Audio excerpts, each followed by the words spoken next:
जो कुछ आज मैं सुनूं मैं फलों को लेके आऊं। प्रभु यीशु मसीह के सामर्थी नाम में हम मांगते हैं, आमीन। जितना लंबा और ऊंचा ये ब्लेसिंग हमारी है चर्च, जोरदार खुदाबंद की तारीफ करो जितनी ताकत है आप में, जोर से।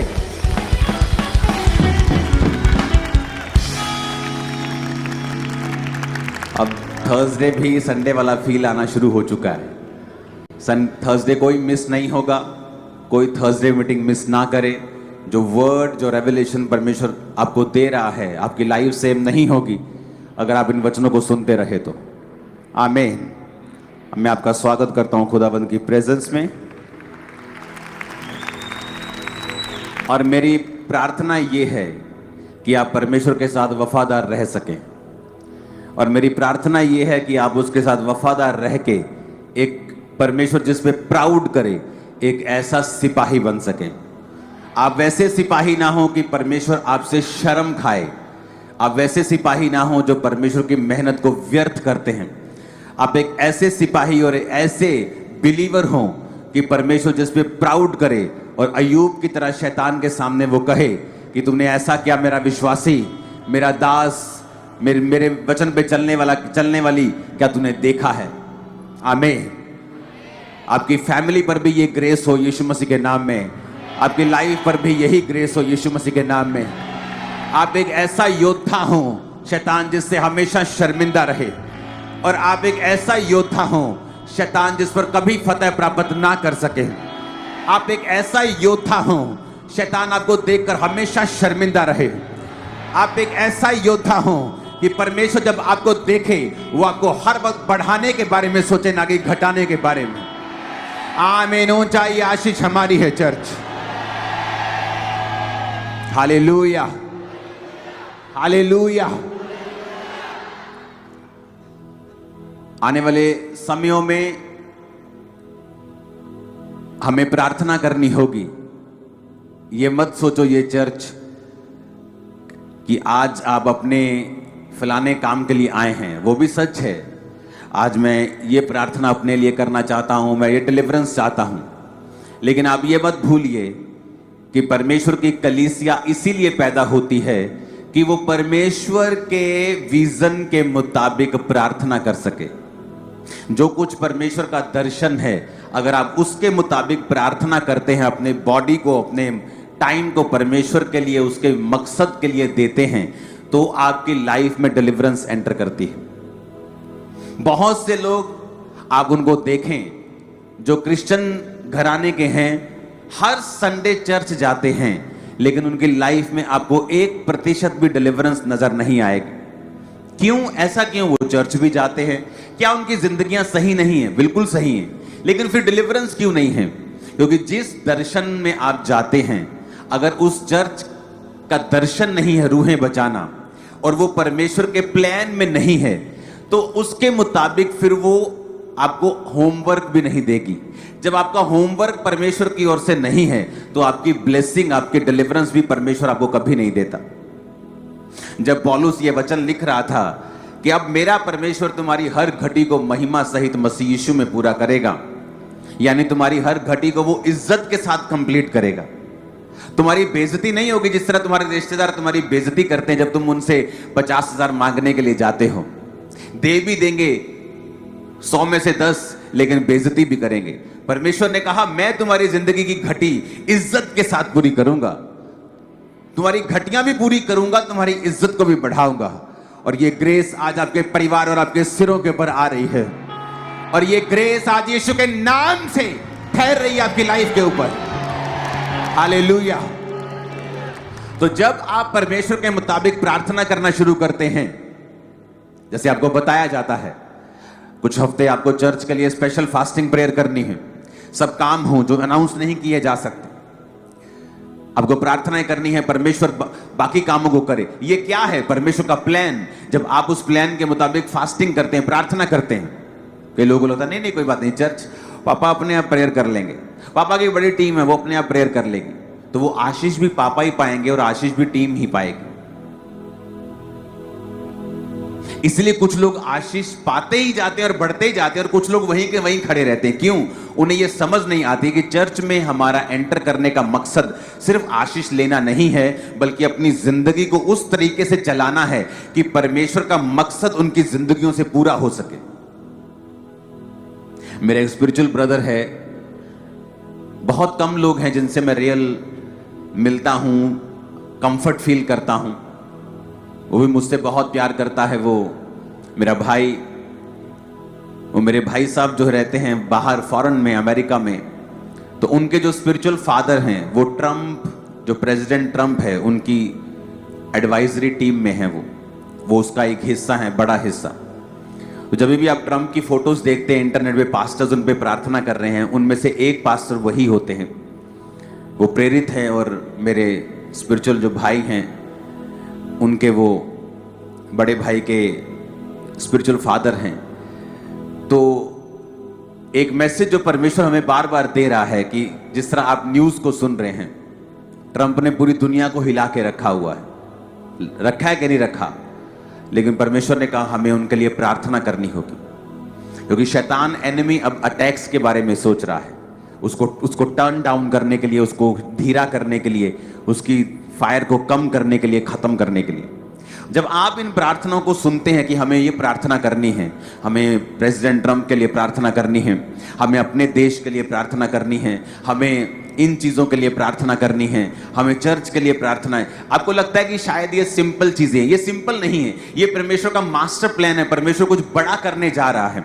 जब आप उस बड़े करने में अपने साझीदार बन जाते हैं और प्रार्थना करने लगते हैं, तो परमेश्वर को ऐसा लगता है कि जो मेरा दुनिया के लिए योजना है, जो मेरी लोगों के लिए प्लानिंग है, ये उस प्लानिंग का हिस्सा है। मेरा मास्टर प्लान है ना, जो ये आदमी, ये औरत, ये भाई उस प्लानिंग का हिस्सा है। ये मेरा एक को वर्कर है, ये मेरा सहकर्मी है, मेरे साथ काम कर रहा है, ये मेरी योजना को पूरा करने की कोशिश कर रहा है।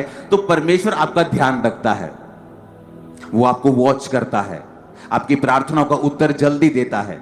एनिमी को मौका नहीं देता कि वो आपकी लाइफ के ऊपर कब्जा कर ले। वो शैतान को मौका नहीं देता आपको वो खत्म कर दे, मार दे। कितने मेरी बात को समझ रहे हैं? इंस्ट्रक्शंस को फॉलो करना बड़ा इंपॉर्टेंट है। कुछ साल पहले की बात है, एक लड़का था, मैं आपको स्टोरी बताऊंगा मुहावरे में, समझनी आपको खुद ही है। एक पास्टर के साथ वो काम करता था और उस पास्टर ने उससे कहा कि बेटा तेरे घर में जहां से तू आया है ना, वहां श्राप बहुत हैं, कर्स बहुत हैं, तो तू घर ना जाया कर, अलग रह थोड़ी देर, ताकि तू प्रार्थना में बढ़ सके। एक समय आएगा जब परमेश्वर तेरे को भेजेगा, लेकिन तब तू उनके कर्ज से इफेक्ट नहीं होगा, बल्कि तेरी सामर्थ्य से वो इफेक्ट होंगे। कितने मेरी बात को समझ रहे हैं?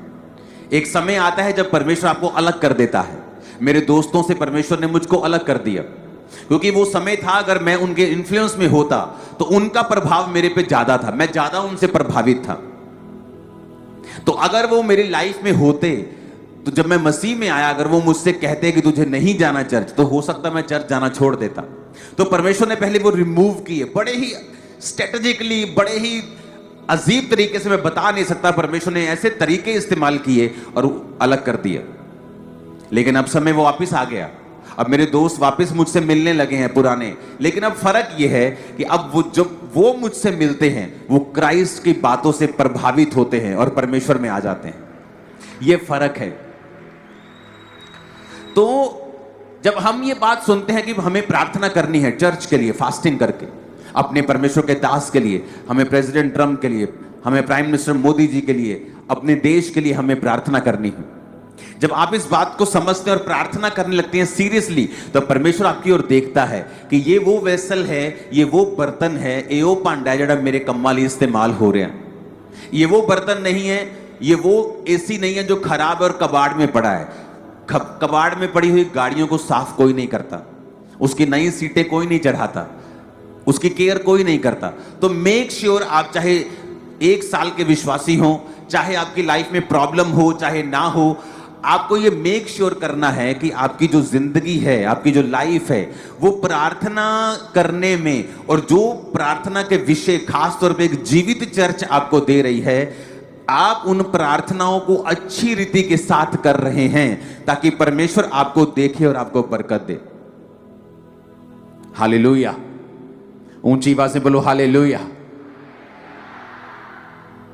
अब पिछले कितने हफ्तों से मैं आपको एक बात बता रहा था। आपने देखा इंटरनेट पे क्या हो रहा है। आई थिंक यूथ को ज्यादा मालूम होगा कैसे कैसे शो चल रहे हैं और कैसी कैसी बातें उन पे हो रही हैं। कितने मेरी बात को समझ रहे हैं? हाथ को हिलाना जरा। पूरा इंटरनेट भरा हुआ है आज। उस वीडियो को देखेंगे जब मैंने आई थिंक काफी बार मैंने ये कहा, लेकिन कुछ ही हम पलों को देखेंगे मैंने जो कहा था, तो इन बातों को समझ रहे हैं। जब आपको पहले बता दिया जाता है कि शैतान की योजना ये है, वो इस तरह से प्लान करके बैठा है, उसके हथियार ये हैं, और हमें प्रेयर करनी है कि परमेश्वर शैतान की योजनाओं को नाश करे।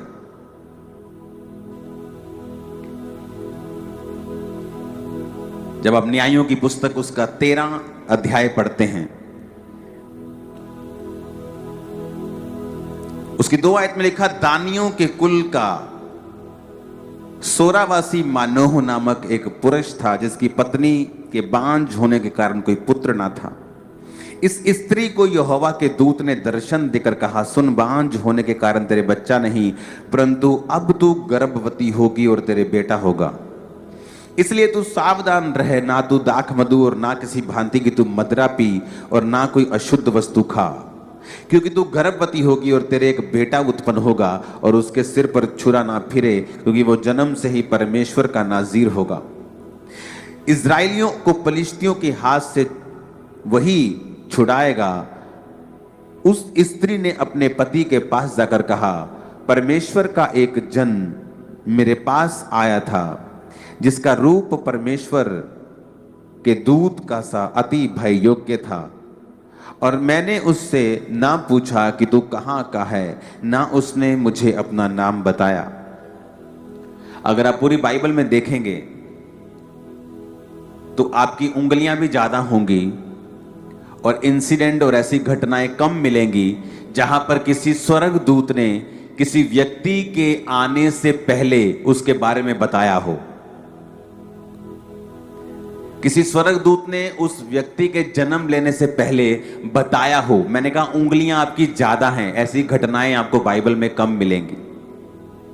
आपको इस घटना के ये मिलेगी, आपको जीसस क्राइस्ट, आपको यूहन्ना बपतिस्मा देने वाला, आपको ऐसे बहुत कम लोग मिलेंगे जिनके जन्म से पहले दूतों ने डिक्लेयर किया था और बताया था कि ये लोग जन्म लेंगे और ये परमेश्वर के खास मकसद के लिए ठहराए गए हैं। और अब जब ये दूत इसको मिलता है और उसको बताता है, अब आपने ये भी बात नोटिस की होगी कि जब ऐसे व्यक्ति जन्म लेते हैं, आप हमेशा आप देखोगे दोनों ही इंसिडेंट्स में कि इन दोनों की जो उम्र थी वो ज्यादा थी।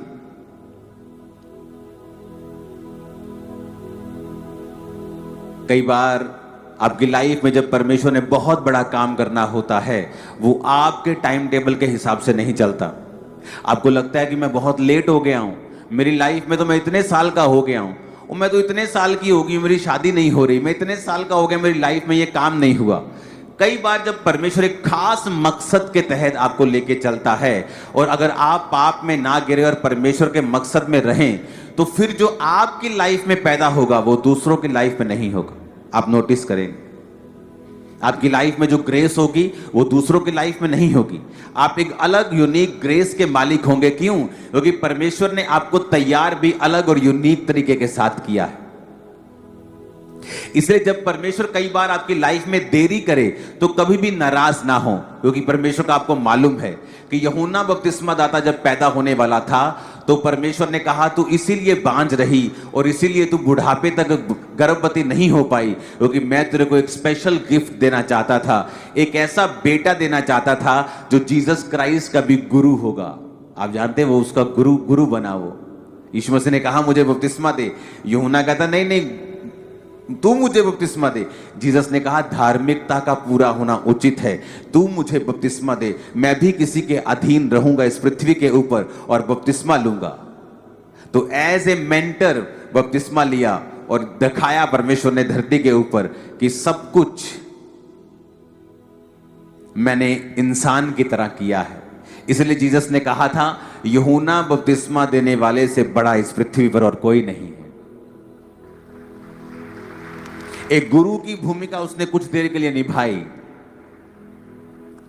माता पिता थे परमेश्वर के, वो आम घर में जन्मा, अमीर नहीं थे उसके माता पिता।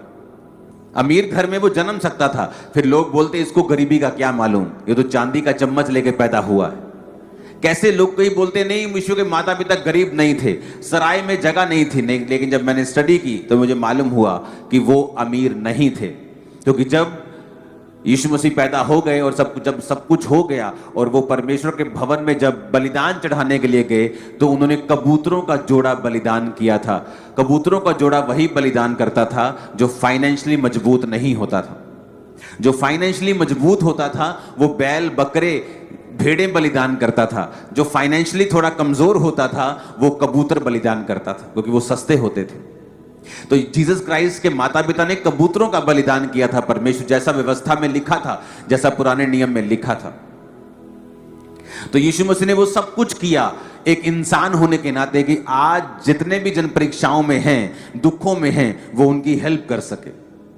अब यहां पर हमें यह मालूम होता है कि परमेश्वर के दूतों ने एक बर्थ अनाउंस किया, अनाउंसमेंट की कि एक परमेश्वर का जन आने वाला है। तो अंगूर भी मत खाना। जो लोग बोलते हैं बाइबल में शराब पी सकते हैं जी, ये तो अंगूर खाने के लिए भी मना कर रहा है। बाइबल तो इतनी सख्त है। वो तो लोग ढीठ हैं, लोग पाप करना चाहते हैं, बहाना बना लिया।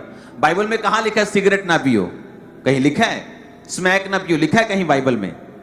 कहीं नहीं लिखा। तो इसका मतलब क्या सिगरेट पीनी चाहिए?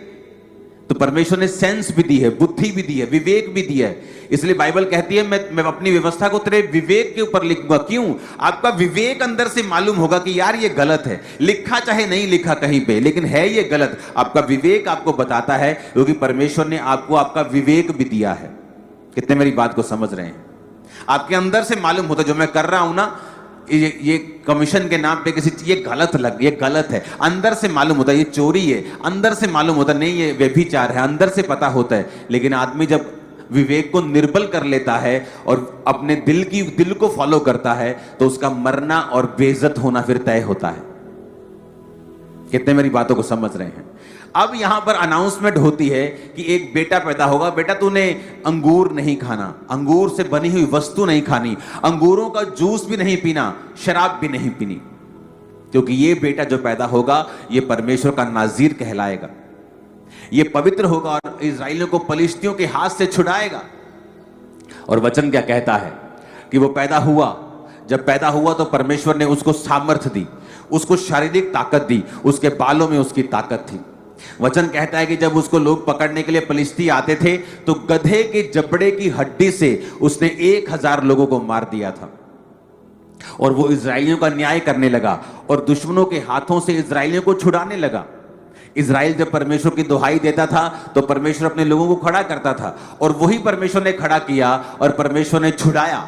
पर सैमसन की लाइफ में एक कमी थी, वो कमी थी व्यभिचार की।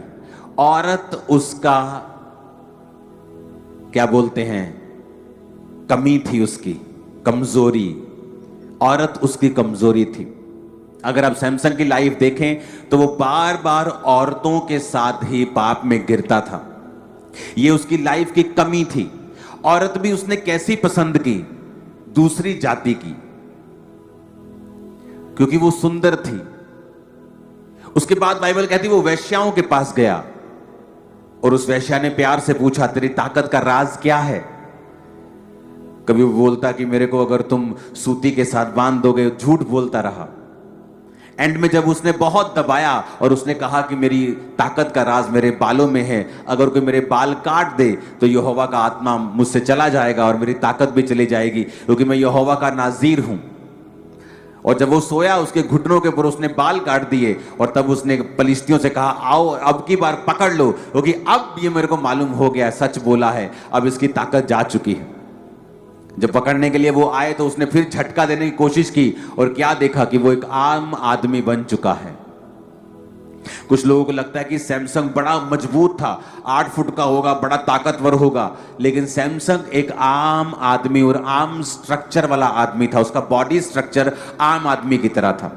इसलिए तो लोग हैरान होते थे कि ये हमारे जैसा आम आदमी है, लेकिन जब यहोवा का आत्मा इस पे उतरता है तभी ये 1000 बंदे को उसने मार दिया, तभी उसने बड़े बड़े काम किए, पूरी पूरी आर्मी को हरा देता था। इसलिए तो लोग हैरान होते थे कि परमेश्वर का आत्मा जब इस पे उतरता है तो ये आम बंदा इतने बड़े बड़े काम कैसे कर सकता है। इसलिए बाइबल में लिखा है, ना बल से ना शक्ति से बल्कि तेरी आत्मा के द्वारा।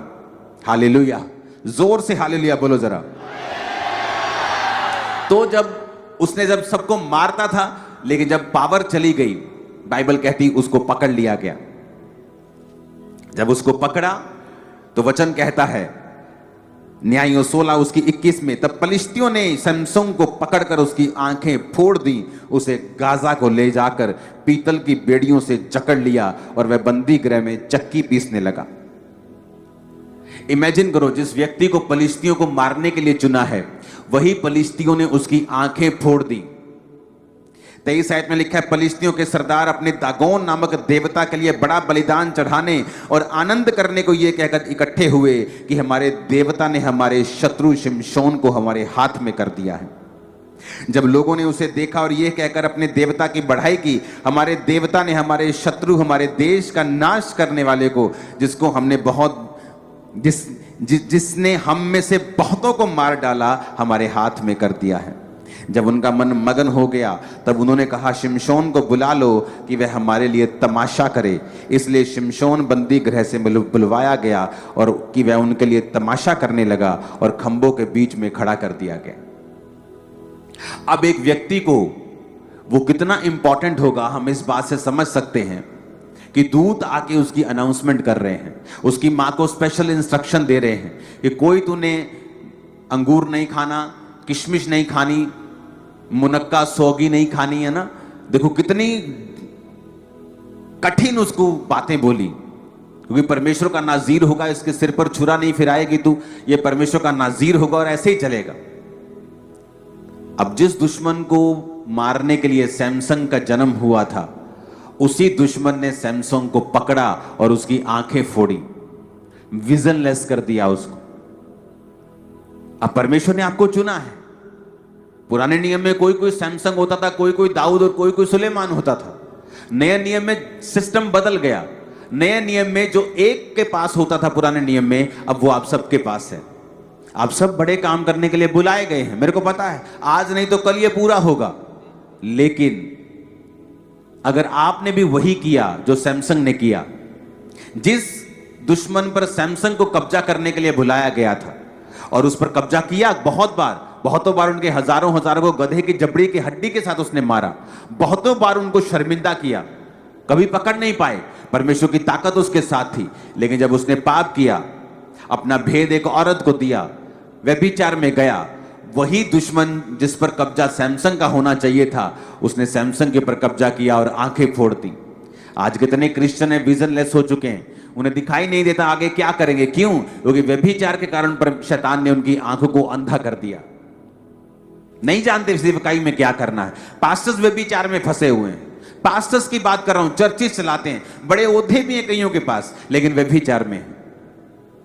पर्सनली मैं जानता हूं, लेकिन मैं कभी भी किसी को पर्सनली अटैक नहीं करता हूं, क्योंकि ये उसका और परमेश्वर का मामला होता है। मैं केवल उन्हीं विषयों पर बोलता हूं जो विषय चर्च के साथ संबंधित है, जिससे चर्च की लाइफ में कोई अपवित्रता ही ना आए। लेकिन पास्टर्स की पर्सनल लाइफ में क्या चल रहा है, ये उनका और परमेश्वर का मामला है और प्रभु उनका न्याय करेगा।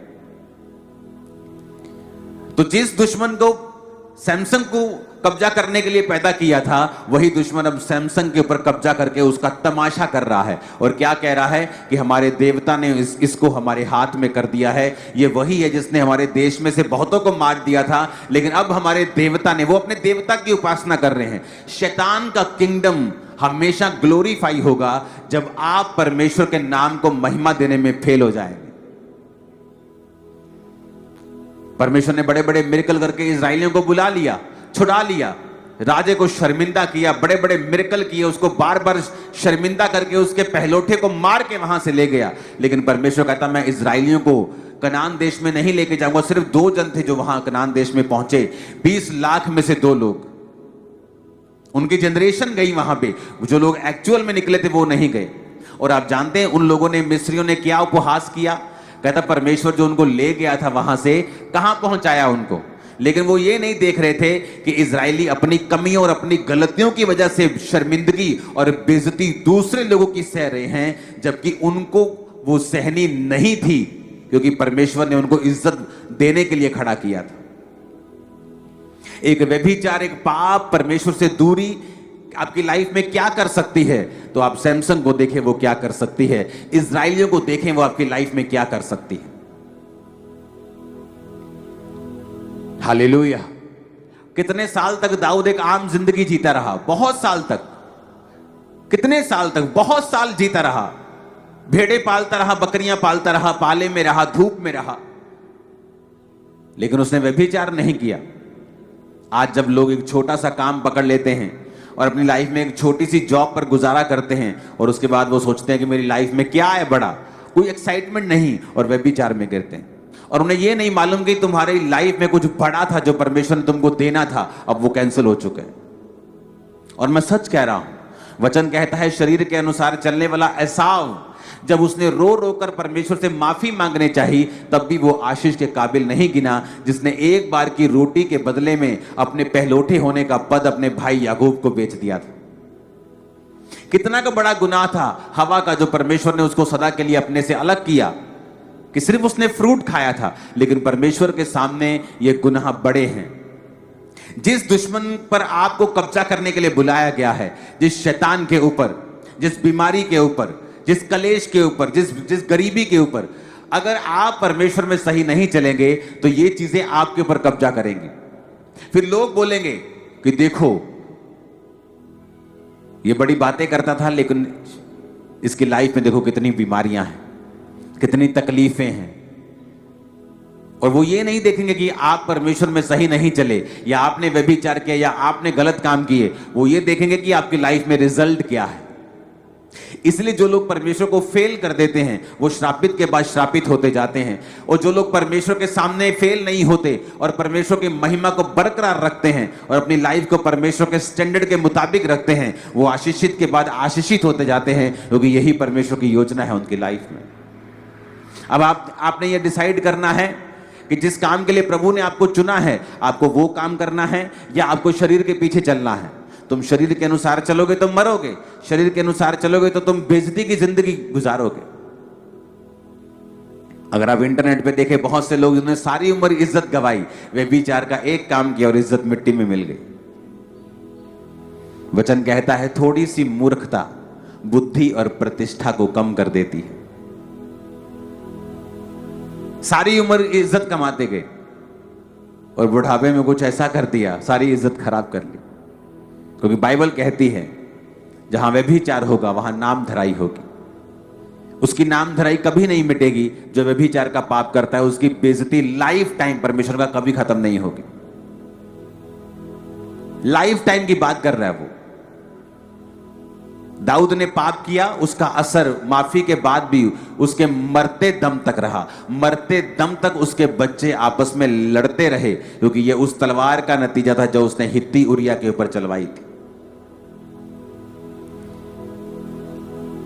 पाप माफी मिल जाती है लेकिन उसका असर खत्म नहीं होता कभी भी। जिस व्यक्ति के साथ आप व्यभिचार करते हैं, आपके मरने तक आपको माफी मिल भी जाए, लेकिन मरने तक जो स्पिरिट उस व्यक्ति, उस औरत या उस भाई में थी, वो आपके अंदर रहती है और आपके मरते दम तक रहती है। याद रखना, चाहे आप 40 रोजे 40 बार भी रख लें, वो खत्म नहीं होगी। माफी मिल जाएगी, प्रभु आपको ब्लेस कर देगा, लेकिन उसका असर कभी खत्म नहीं होगा। इसलिए परमेश्वर ने कहा तुम बाकी जितने व्यभिचार करते हो शरीर से बाहर है, लेकिन व्यभिचार जो करते हो वो शरीर के अंदर है, बाकी पाप शरीर से बाहर है। व्यभिचार करने वाला अपने ही शरीर के विरुद्ध पाप करता है। और सोचो आप किस काम के लिए बुलाए गए हो। वो काम कभी पूरा नहीं होगा।